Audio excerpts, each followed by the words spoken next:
Good morning, friends.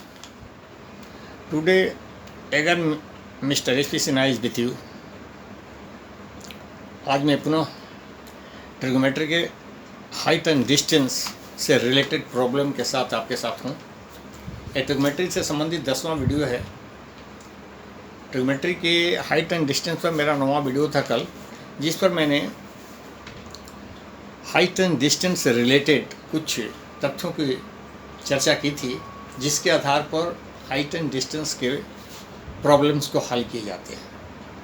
Height and distance में angle of elevation, angle of depression and line of site का importance होता है। जब कोई व्यक्ति ऊंची मीनार से ऊंचे किसी भी जगह से नीचे की वस्तुओं को अवलोकन करता है तो एंगल ऑफ डिप्रेशन होता है, और नीचे से जब ऊपर मीनार या टेम्पल या अन्य किसी भी चीज़ के ऊपर रखी हुई वस्तु को देखता है तो एंगल ऑफ एलिवेशन होता है।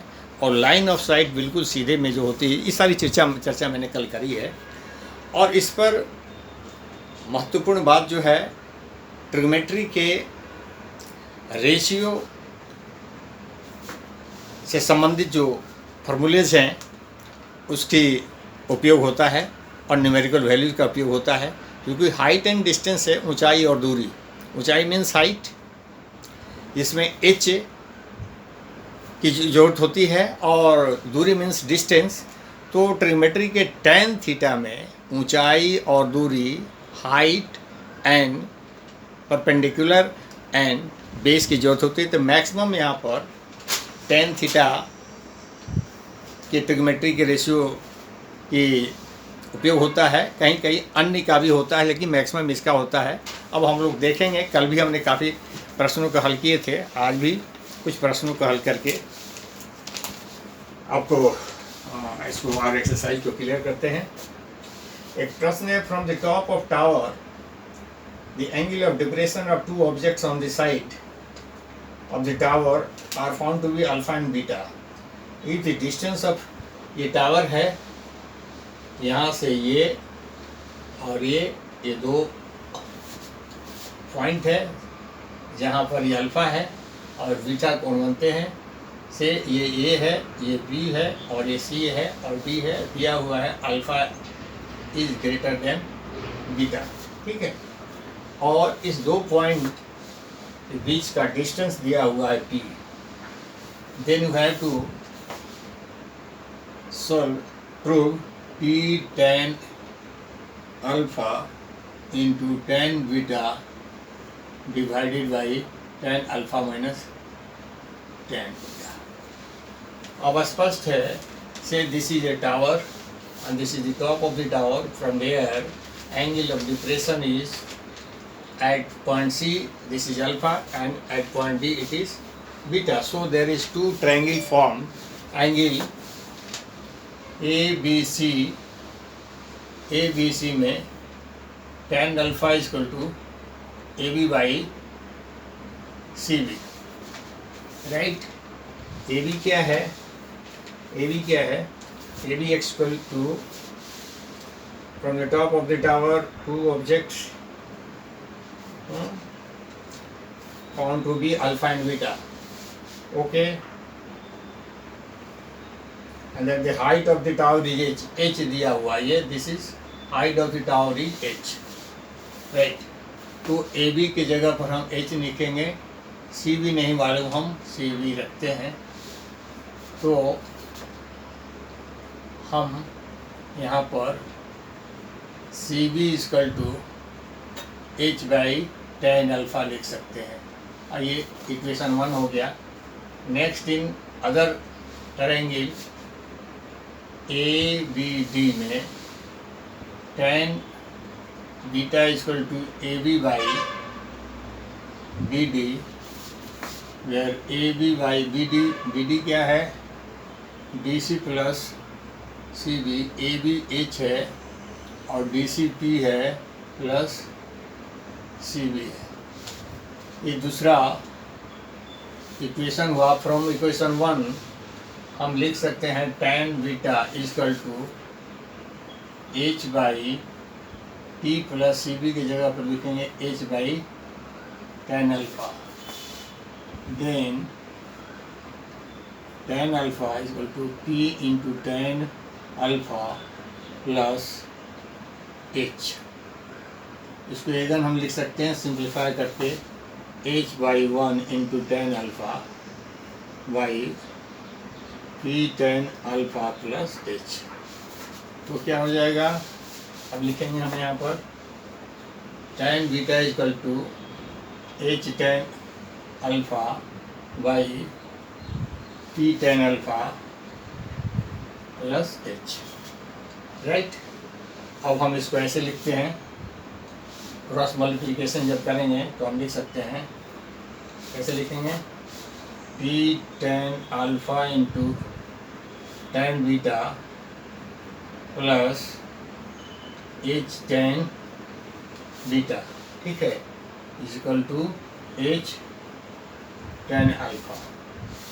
तो हम क्या करेंगे, इसको ऐसे कर सकते हैं, h tan alpha minus h tan beta, है ना, equal to P tan alpha into tan beta. इससे एच हम निकाल देंगे, tan alpha minus tan beta equal to P tan alpha into tan beta, then h equal to P tan alpha into tan beta divided by tan alpha minus tan beta, जो हमको सिद्ध करना है। This we have to prove. Now आप यहाँ ले सकते हैं प्रूफ, आपका इस टावर का हाइट आपको मालूम है।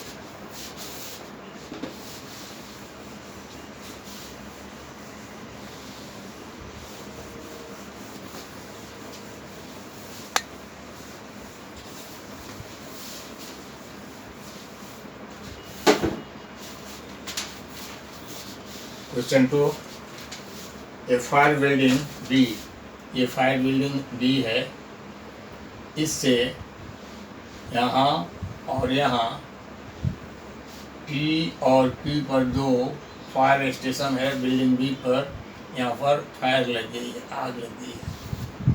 अब ये कहता है, इसको अगर मान लें हम डी मान लें, चलो डी मान लेते हैं, तो उसमें दिया क्या है, पी और क्यू के बीच का डिस्टेंस है 20 किलोमीटर, है ना, और ये है 45 डिग्री और ये है 60 डिग्री, दो कोण बने हुए हैं, है ना, 45 और 60 का दो कोण इसमें बने हुए हैं। और क्या दिया हुआ, और कुछ नहीं दिया हुआ। Fire building B is reported telephone to fire station 20 kilometre each other in a straight line P observed that the fire is 60 degree and Q at the 45 degree which station। तो बोलता है कि कौन सा फायर स्टेशन यहाँ पर पहले पहुँचेगा। निश्चित रूप से ये क्लियर बात है, P और Q दो फायर स्टेशन है, उसको B तक पहुँचने के लिए सबसे बड़ी बात है P से इसका डिस्टेंस क्या है। जिसका सबसे कम डिस्टेंस होगा नेचुरली वो यहाँ पर जल्द पहुँचेगा आग बुझाने के लिए। तो हमको निकालना होगा ये P D plus D B और Q D plus D B, यहाँ से यहाँ और यहाँ का डिस्टेंस कौन जो नज़दीक है हम देखते हैं। फिर वो बी पी डी में B P D 1060 equal to B D बटा पी डी। अब चूँकि 20 किलोमीटर है तो हम क्या करते हैं, हम मान के चलते हैं, इसको x मान लेते हैं, तो ये 20 20 माइनस एक्स हो जाएगा। चलिए बी टी डी, ठीक है, बी पी डी में तो 1060√3/1 बी डी कुछ नहीं है, हम बी डी को बी डी ही मानते हैं, है ना, और बी डी जो हो गया 20 माइनस एक्स हो गया। तो अब बी डी, या इसको हम ऐसे करें कि √3 into 20 minus x equal to B D, ऐसे भी कर सकते हैं। चलो ठीक है। एंगल बी डी क्यू में tan 45 equal to B D बटा डी क्यू, है ना। बी डी बटा डी क्यू इक्वल टू का मतलब क्या हो गया, 1 बटा बी डी बटा डी क्यू। 1 बटा बी डी बटा डी क्यू का मतलब ये हो गया दोनों बराबर है। मतलब डी क्यू क्या है, एक्स है, बी डी बटा ये एक्स, तो ये एक्स जो हो गया इसलिए बी डी बराबर एक्स हो गया दूसरा।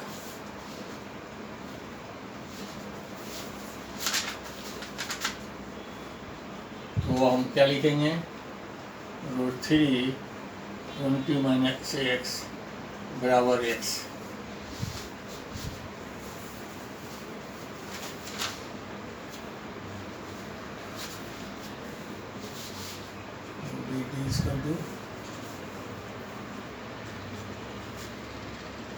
ठीक है,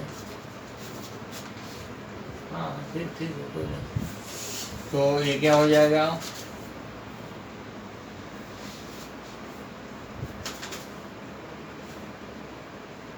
√3 माइनस √3 एक्स बराबर एक्स। ठीक है ना। √3 ये हो गया और √3 एक्स प्लस एक्स, है ना। तो क्या हो जाएगा, x equal to √20 √3 by √3 plus 1, ये हो गया, इसका डिस्टेंस हो गया, एक्स का वैल्यू हो गया। तो इसको कैसे करेंगे हम, √3 माइनस 1 और √3 माइनस 1 से जब ई करेंगे तो ये हो जाएगा आपको, या इसको हम छोड़ भी सकते हैं, इसको यहीं से हल कर दें। 20 इंटू 1.732 और नीचे हो जाएगा 2.732, तो ये हो जाएगा 4 2 3 6 2 7 14 1 3 34 और उसमें भाग लग जाएगा 2.732 से। तो 27 और 32 से आप जब भाग करेंगे इसमें तो ये हो जाएगा, है ना। और पुनः और क्या हो जाएगा,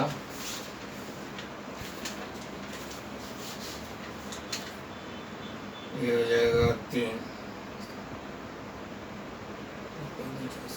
हाँ 3 से 3 6 33 9 3 7 2 3 6 2 8 में 3 6 9 3 2 6 2 8 नहीं 2 होगा, 2 4 2 3 6 2 7 14 1 2 4 5 4 5 8 ये, और यहाँ पर ये करेंगे तो ये हो जाएगा 7 नहीं 6 में जाएगा, और 12 26 तारीख में से 4 से 4 16 8 6 1 2 और एक और पड़ेगा तो ये 7 में चला जाएगा। तो मतलब क्या हो गया, इसका वैल्यू हो गया, इन टोटल वैल्यू हो गया 12.67, है ना, एक्स का वैल्यू हो गया। तो 20 माइनस 8 20 12.67 तो 3 और 9 में से जुड़ गया 7, ये डिस्टेंस हो गया, है ना, ये 7.33 ये हो गया, है ना, ये 7.33 हो गया। और x का वैल्यू ये 12 है, तो ये भी 12.7 है। मतलब ये टोटल P से डिस्टेंस जो हुआ 20 किलोमीटर हुआ, जो कि नज़दीक है, इसलिए P टीम इसके पास जाएगी। आपने देखा मैंने क्या किया, प्रॉब्लम समझिए। बी के पास फायर लगी हुई है, 2 स्टेशन में पी और क्यू के पास है, दोनों को इसने इन्फॉर्म कर दिया है, यहाँ 60 डिग्री का कोण है या 45 डिग्री का कोण है और कोई चीज़ दी हुई नहीं है, दोनों के बीच का डिस्टेंस दिया हुआ है। अब आपको डिसाइड करना है कि P से B तक की दूरी क्या है। P से B तक की दूरी होगी PD प्लस DB, इसके लिए QD प्लस DB। तो यहाँ से यहाँ तक पहुँचने के लिए जिस भी स्टेशन की दूरी कम होगी दैट विल रीच अर्लियर, तो इसके लिए मात्र 20 किलोमीटर पड़ती है। इसके लिए ज़्यादा पड़ेगी क्योंकि x का वैल्यू 12 आया और फिर इधर 12 आएगा, करीब 25 से ऊपर पड़ेगा, इसका 20 होगा, इसलिए ये पहले पहुंचेगा। इसलिए डिस्टेंस 20 किलोमीटर हुआ। सो P team will reach earlier, ये इसका जवाब हुआ।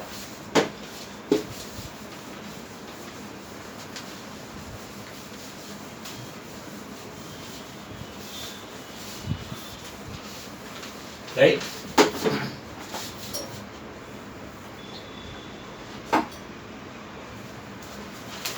Next question, a tree bend, एक ये ट्री है ना, आंधियों में क्या हुआ, किसी पॉइंट से ऐसे टूट के ऐसा टूटा कि जमीन पर ये बिल्कुल ऐसे टच कर गया। यही है क्वेश्चन।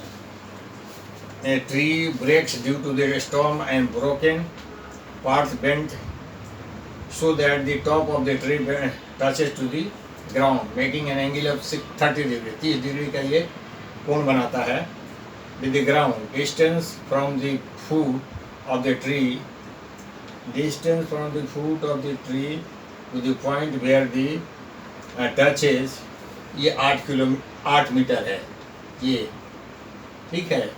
तो फाइंड द हाइट, ये हाइट कहाँ तक है ये निकालना है। मान के चलो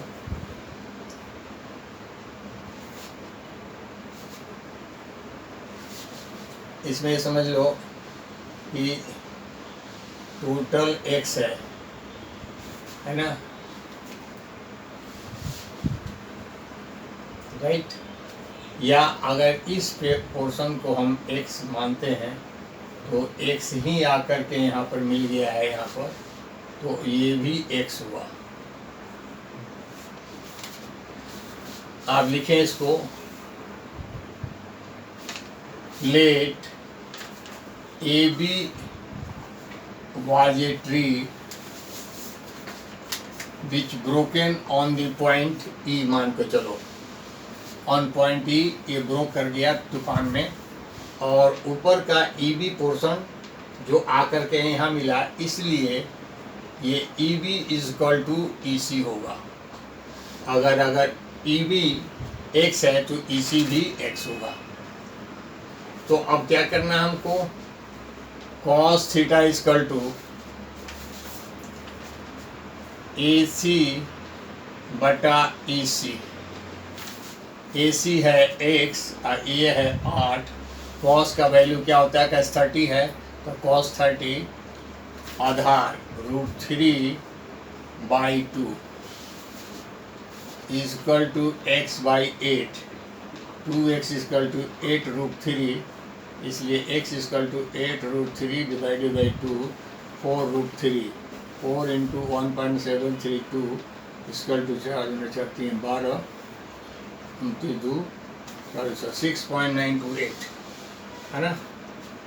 ट्री का जो ये पोर्शन था ये कहाँ पर क्या निकला, x का निकला, तो इसके ऊपर ये जो डिस्टेंस था x निकला। अब इसमें अगर हम ये मालूम है और इसकी जानकारी हम कर लेते हैं तो हम इसको भी हल कर सकते हैं। tan 30 is equal to EB बटा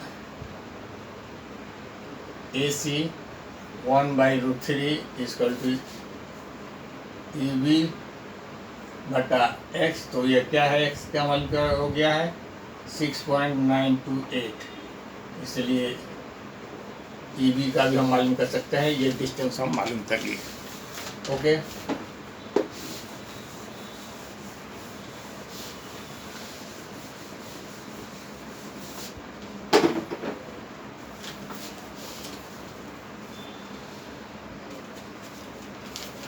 इस टाइप से इसमें कंटिन्यूअस एक्सरसाइज की ज़रूरत है।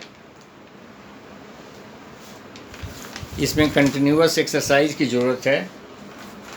इसमें आप ये समझिए कि ये कोई टावर है, ये कोई बिल्डिंग है, और यहाँ इस टावर पर बैठा हुआ कोई व्यक्ति ज़मीन पर किसी बिंदु को देखता है जहाँ पर ये बॉल है या फ्लावर का पॉट है या और भी कोई चीज़ है, और यहाँ पर फर्ज करें कि कोई एंगल 30 डिग्री बनाता है, और यहाँ पर कोई रखा हुआ चीज़ है, वहाँ पर वह 60 डिग्री बनाता है। और ये अगर पूछ दे कि इस दोनों के बीच का डिस्टेंस दिया हुआ है और एंगल दिया हुआ है, तो ये आपको टावर की ऊंचाई भी पूछ सकता है, तो ये आपको निकाला जा सकता है।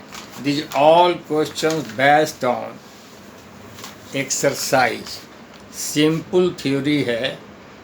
आप स्केच करें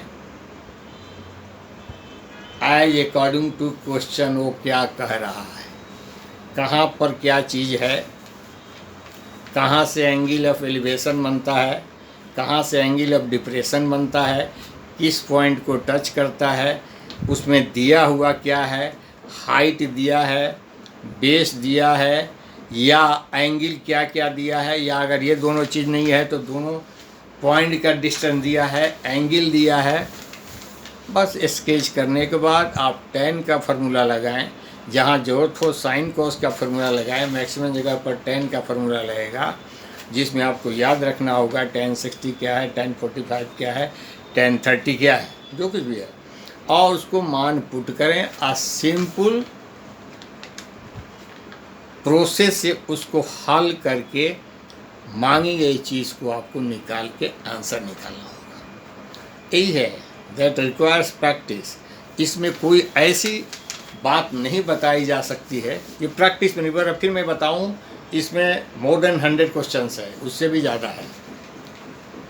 आप जब 2, 4, 10, 20 बनाएंगे, स्वतः आपको प्रैक्टिस में हो जाएगा। दोस्तों, मौका लगा तो मैं इस पर और क्लास लूँगा और एक्सरसाइज कराऊँगा, परंतु जहाँ तक मैं समझता हूँ ट्रिग्नोमेट्री से रिलेटेड जो भी टॉपिक्स थे वो आज मैंने समाप्त किया।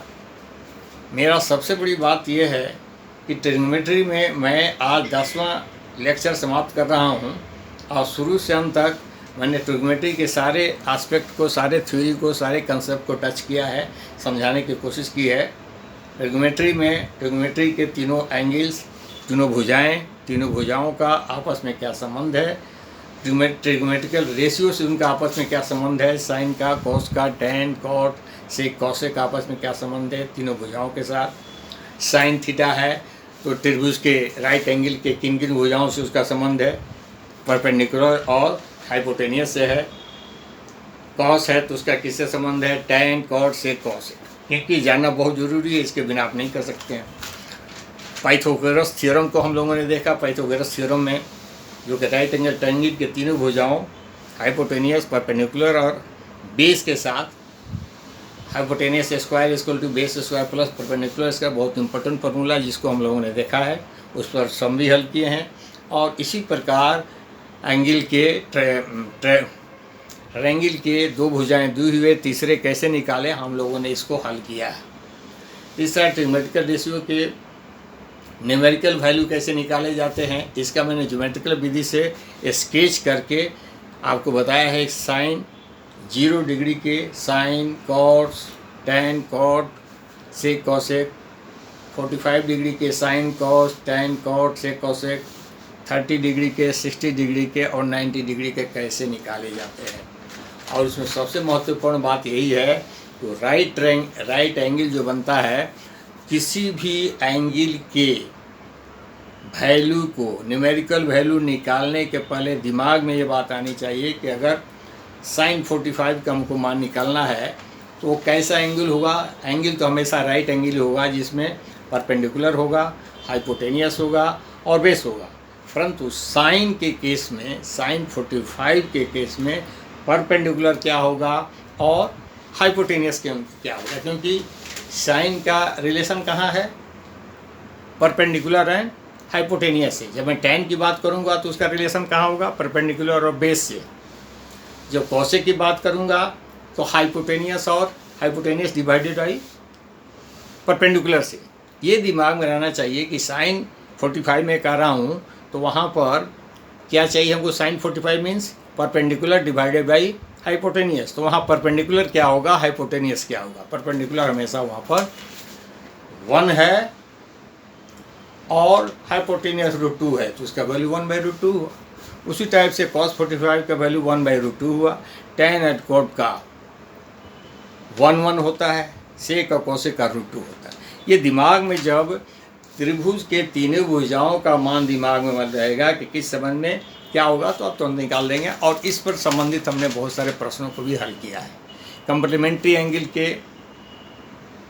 फॉर्मूले से रिलेटेड क्वेश्चन को हल किया है। आइडेंटिटी से संबंधित बहुत सारे क्वेश्चन खोल गया, उसमें बहुत सारे फार्मूलों को, ट्रिमेटिकल फार्मूलों को हमने देखा है। फिर मैं दोबारा बताऊं कि सारी चीज़ें प्रैक्टिस पर निर्भर है, एक्सरसाइज पर निर्भर है। आप ज़्यादा से ज़्यादा एक्सरसाइज करेंगे and you will get expertise, और आपके लिए चीज़ें हल्की होती चली जाएगी। हाँ, अंत में मैं पुनः बताना चाह रहा हूँ, ये वीडियो कंप्लीट हमारे फ्री हैं। जो भी बच्चे देख रहे हैं, अपने दोस्तों को, अपने रिलेटिवों को, अपने जानकारों को, दूर दूर चाहे जहाँ भी हों, उनको शेयर करें। वह किसी भी बोर्ड की परीक्षा दे रहे हो, चाहे स्टेट बोर्ड हो, सेंट्रल बोर्ड हो, CBSE, सभी में इसकी ज़रूरत है। उनको जानकारी दें और ताकि वीडियो को देख सकें, उनका लाभ उठा सकें। फ्री वीडियो पूरी तरीक़ा से मैक्सिमम से शेयर करें। और उनको अगर कोई बात समझ में नहीं आती है तो कमेंट्स में लिखें। अंतिम वाक्य मेरा यही है, ज़्यादा से ज़्यादा इस वीडियो को शेयर करें, सो दैट कि ज़्यादा से ज़्यादा लोग लाभान्वित हो सकें फ्री ऑफ कॉस्ट में।